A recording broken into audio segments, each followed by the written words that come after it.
Hi mga kari, good evening everyone. So madilim yung good evening everyone. So ulitin nyo. Magtatagalog tayo for today's video. Magsasalita lang po ako saglit. Kaya po ako hindi kami nag-upload. Kasi nga may ninaramdam po ako na dito sa tainga bigla na lang pong may ano po tawag dito ko ng hubag bitaw sa Bisaya. Sa tawag sa Tagalog. Basta sumakit yung tainga ko mga karig. Nangangailangan pa ako dito ng pera kasi nga ano mga karig, ano bang sinasabi ko? Natralala na ako. Ano mga karig, antay pa kami sa kailan sahod yung asawa ko kasi nga wala nga kaming pera pa dito pang pa-check up kasi nga antayin nga namin yung sahod niya. Eto, sumakit yung tainga ko tapos ayan, ano na dito ba, namamaga na dito pala. O ayan, namamaga dito sa palibot ng aking tainga. So, may infection po yung tainga ko. May, ano po, tawag dun. Basta biglaan lang itong mga karig. Una nito is sumakit. Biglang siyang sumakit ba, gumising ako ng 6 a.m. ng umaga kasi sobrang sakit, parang puputok talaga yung tainga ko. Tapos ang kasunod nito is may mga ilang days may lumalabas na luga mga karig, tapos hindi naman siya mabaho. So ito naabutan na ng 2 weeks ata ngayon, ka 2 weeks. So may lumalabas na siya na kulay green, mabaho-baho na siya, mga amoy lansa.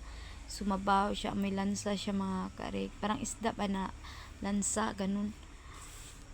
Hindi naman siya gaano ka baho, pero mayroon na talagang amoy. So, kulay green na siya mga kakarig.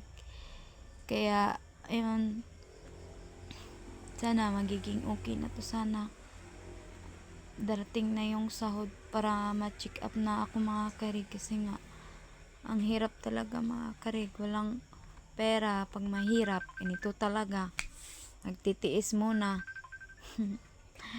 Pero okay lang mga karig, ano lang to mga karig. So bukas try namin sa public magpa-check up mga karig. Ang hirap talaga pag wala tayong pera pa tapos magkakasakit.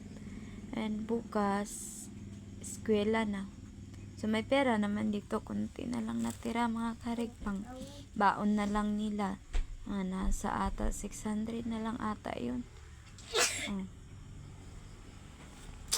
Ay, ito lang mga karig yung update muna natin. So pray ko na lang to kay God na mawawala na tong dinadama kong mga kakarig.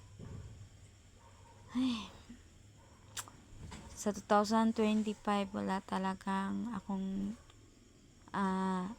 meron man akong isang beses lang yun na masaya ako, isang beses lang yun na swerte sa buhay namin yun na naganap sa 2025.